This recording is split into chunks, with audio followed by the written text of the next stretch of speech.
Welcome back to the Capital Mindset Show, everyone. Hope you guys are having a great day. As always out there, we are back with a video on 3M and oh, how the mighty have fallen. So we are down to $129, something that has been seen since, I think, around COVID. You can see here in the 5-year, I think on COVID, where did it get to? Yeah, like $124 during March 2020.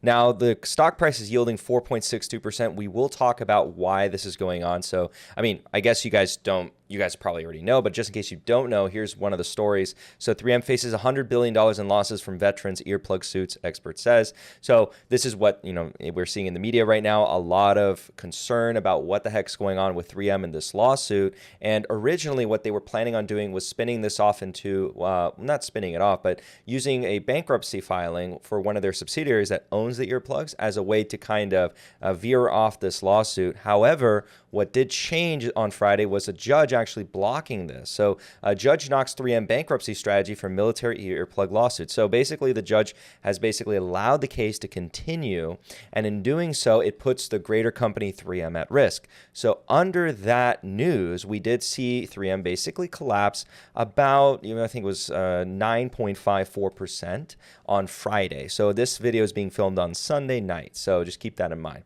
Now, currently the stock price has a P ratio about 18.06 according to Google. Okay, so just according to that metric there. Now, with a dividend yield of 4.62, it is yielding a bit more than what it usually has been. Over the couple months, I think the RSI rating's in the high 20s, so it is teetering on that oversold territory for the near term, but I don't think it's without reason. So if that actually pans out, we are going to see perhaps more of a settlement agreement, probably a master settlement agreement, and that would be maybe payments over a long period of time. We saw that with the tobacco industry. If you guys didn't know that, Altria, Philip Morris, British American Tobacco, all of them settled for a master agreement with a bunch of states. You also have to can point to the recent one with Cardinal Health, which is a holding of mine, McKesson, and AmerisourceBergen. Cardinal Health has been performing really well this year. Same with AmerisourceBergen and McKesson. And by the way, Cardinal Health is the worst quality of the three, just so you guys know that, if you guys didn't know that. And they performed really well this year because they've gotten a lot of it past them. So if I actually pull up CAH stock here, you can kind of see throughout the year to date, it is up 30% while the market's basically down. And again, this is another company that got that agreement out of the way. And so they're settled, they're fine with it. But 3M, unfortunately, will have to face the potential consequences. Well, not unfortunately. I'm saying for the veterans out there who were harmed by this, and the courts figure out that, yes, you were harmed by this, then, yeah, you deserve what's coming to you in the sense of the monetary compensation. And 3M will, of course, have to oblige by that. But as far as the investor base goes, you're not having too much of a good time right now. I think in the 5-year, you're down 36.56% in 5 years. It's been dead money, and a lot of investors, a lot of dividend investors rely on this for their retirement. So again, a lot of investors out there might be a bit upset by this agreement, and that's understandable, but trying to understand both sides there. As a newer investor into this company, so if you're just coming into this company, you have to kind of judge and gauge how this settlement is going to affect the future cash flows of this company. And I think that what we can basically say from the bird's eye view is that there's probably going to be a reduction in that cash flow, or that annual cash flow going out maybe 10, 20 years. But does it affect the main part of 3M's business? Does it affect their ability to sell the variety of other products? That actually might be a yes, might be a no. It might for sure, I think, certainly affect the ability for the company to return capital to shareholders, so in the form of dividends and buybacks. So maybe those dividend growth, or that dividend growth, might be tampered a little bit because the company is going to have to make up for this expenses. This goes to show that, hopefully, companies, they try to act responsibly on behalf of us, the shareholder, because there's no such thing as a quick free money.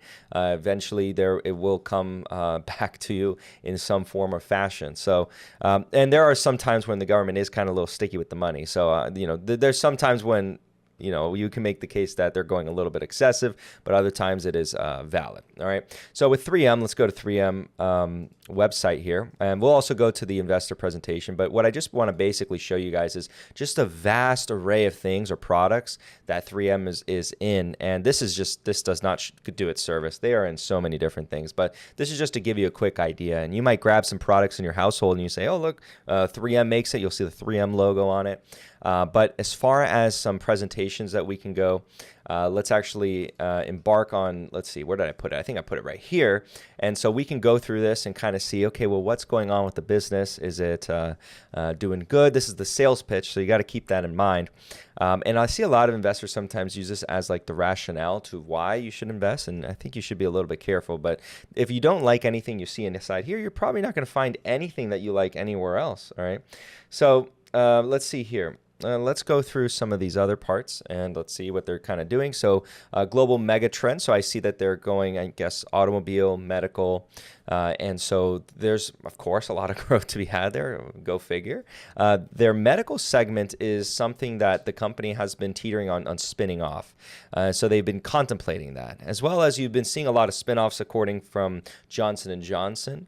A lot of the spinoffs might be because to separate liabilities into separate entities so that the shareholder isn't fully exposed to the single entity. And so like if one business, something bad happens there, it's in isolation to the other businesses. And so existing shareholders, when they get separate shares of these different companies, you might not only realize value, but you might also, you will separate the liabilities. So for your net worth, that's pretty good. Okay, so driving long-term value for shareholders, and I'm guessing for here, they're using the classic buzzwords, but we can see here, healthcare will be a leading global diversified health technology company. So great. But yeah, they're talking about the three different businesses that they're in, the global material science and healthcare. Okay. So if we go to these other parts, what we're basically seeing is a huge portion, 20% is consumer, electronics is 35%, safety and industrial is another 45%, totaling about $26 billion. This is a huge company. Oh, by the way, if you didn't know this, the reason why this is so beloved by dividend investors is 3M is a dividend king. So it has actually increased its dividend for 50 years or more. Now, if we go over to the healthcare portion of the business, we do see this is the part that, again, they're spinning off, right? So they have food and safety, separation, and purification sciences, medical solutions, oral care, health, and information systems. You notice that they're saying the new 3M. Okay, so the new 3M and healthcare. That's kind of why they're separating the two into two different categories, just so you can get a feel for if it ever goes through the spinoff. I don't know if there's a date for the spinoff, but they are thinking about it. And again, I remember like Johnson & Johnson spinning off their division for their consumer division. So again, it's to separate that liability. But looking at this other part, they're more buzzwords here. Accelerating megatrends favor 3M science and innovation.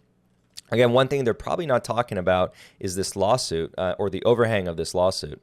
And this is the most recent presentation, by the way. And you can see it's from Q2 2022 earnings. You can see they're really small letters. And it was posted July 26, 2022. So we do see, okay, $8.6 billion in sales. And then this is, again, the healthcare portion of their business, $2.7 billion in EBITDA and a 31% EBITDA margin. So operating margins, basically.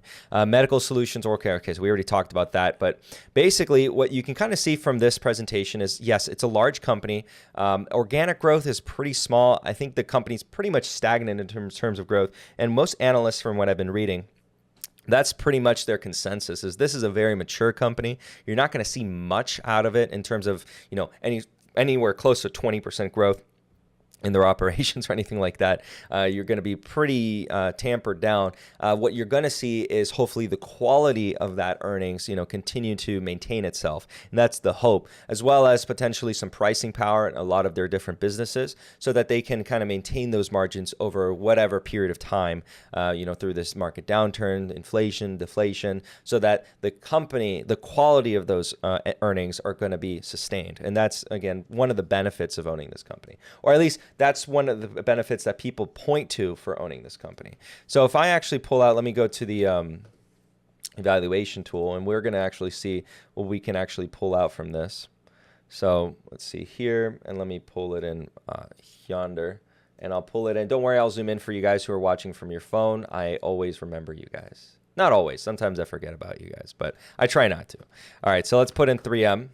Okay, so we're going to let it wake up and then let it get spinning. It probably already got in there, but we do see, for example, that 3M has a buy rating from analysts, and we're going to look at what the different institutions are saying. So we do see that, for example, from Wells Fargo, equal weight, Morgan Stanley, underweight, Deutsche Bank, hold. We can see the dates that these came in. So a lot of them, remember, they're kind of neutral, underweight, hold, underweight, equal weight, hold. We are seeing not so much bullishness, even though the average is a strong buy rating from analysts. So again, those institutions are saying that those are, very large institutions. I'd probably actually put more weighting on them because I don't know what analysts are aggregating together to come out with an average of strong buy. But we do have a price target of $170, implying a 32.40% upside there. We do also see, again, the dividend yield 4.61%. The company itself, ignore any of these valuations. Let's ignore that for now. I'm just going to talk about some other parts of the business. Revenue is expected to come down next year. I would agree with that, with analyst projections. And then cash flows are expected to rise. Okay, so they're probably going to do some cost efficiencies that are being realized in 2021, or it could be the recognition of that revenue or that income. So maybe more cash is coming in. You can kind of see it's quite cyclical there. It's a little, bouncy. And shares outstanding has been coming down. So the company has been buying back shares strategically, hopefully, over a long period of time. So have you been owning this for 10 years, you now own more percentage of the shares. Still, if you had bought it 10 years ago, you're still up on your position. So you're not doing too bad. This is kind of maybe a blip in the radar. This is a company that many people, I'm not saying you who are watching this, but maybe you have owned for quite a long period of time. Maybe you're, older, and then you've held this company for a decent chunk of time, and maybe you have a really good yield on costs. I don't really know your situation, but maybe those of you who've been buying in the past 5 years are pretty upset with the performance thus far. So the question is it a buy now? And we're getting back down to those COVID levels, so maybe it is. And this was a company that we entered into the portfolio, and if you recall, we did actually get rid of it during one of the cleanups, okay? And it was during a live stream. So if I pull up this right here, so in this video, you can actually find this in the Capital Mindset portfolio in the past investments tab, because when I get out of a position, or when I'm telling you I'm going to get out of a position, I post it there, the idea of it there. So the videos are supposed to kind of document what my thought process was exiting the position. I exited 3M at $148.48, and I entered the position previously at $145.78. Basically, it was a very small portion of the portfolio anyways. It was kind of more of a couple percent watcher position, and just in case they got to a price that I liked, we exited the position. I expressed my ideas in here. Some of it had to do with the risk profile, or more leaning on the that I wasn't going to get a good price at any point in time, and I wanted to push some of that income or some of that capital elsewhere. And I think the company that ended up replacing it, I was a bit like tradesy with this, but I bought Magna International and also exited that position. But I also addressed the thought process of that one on a live stream as well. But you can find the links to those videos in the Capital Mindset portfolio on the different sheets. And just in case, I guess I should address that the YouTube index is most definitely not my portfolio. There's a separate video that addresses the creation of the YouTube index. It just basically follows some of the most popular stocks here on YouTube. But yeah, the YouTube index is definitely not my portfolio. And I think the YouTube index is actually performing decently well this right now. Actually, no, it's still down. Yeah, it's still down 15.87%. And that's, okay, I know why. It's because I have to readjust the Tesla split because it's manually done. So I have to manually go in there and readjust the Tesla split because it thinks it's down 69% on Tesla. That is actually the number. It says 69.76. So I got to readjust it for the new share count after the split. But anyways, going off of that one, because it's just a manual index. That's why. Going off of that one, though, this is basically what goes off of why I sold the position. I came out with a 1.85% return. Whoop-de-doo. But anyways, going to the valuation portion. So some of the growth rates that I've seen on 3M itself have been kind of in the realm of, I'd say, somewhere, I've seen 7-ish% projections.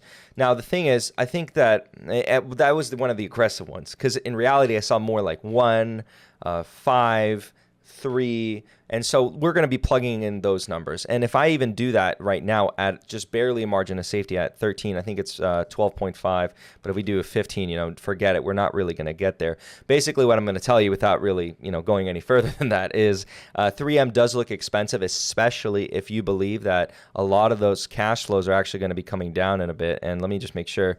I don't want to actually make these adjustments here. So let me actually remove these. No adjustments. I don't need these adjustments.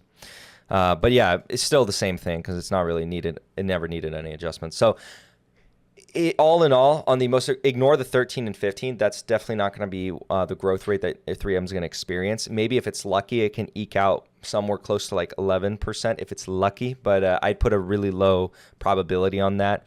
And so what basically is coming out is that 3M is pretty much overvalued for me at this point in time.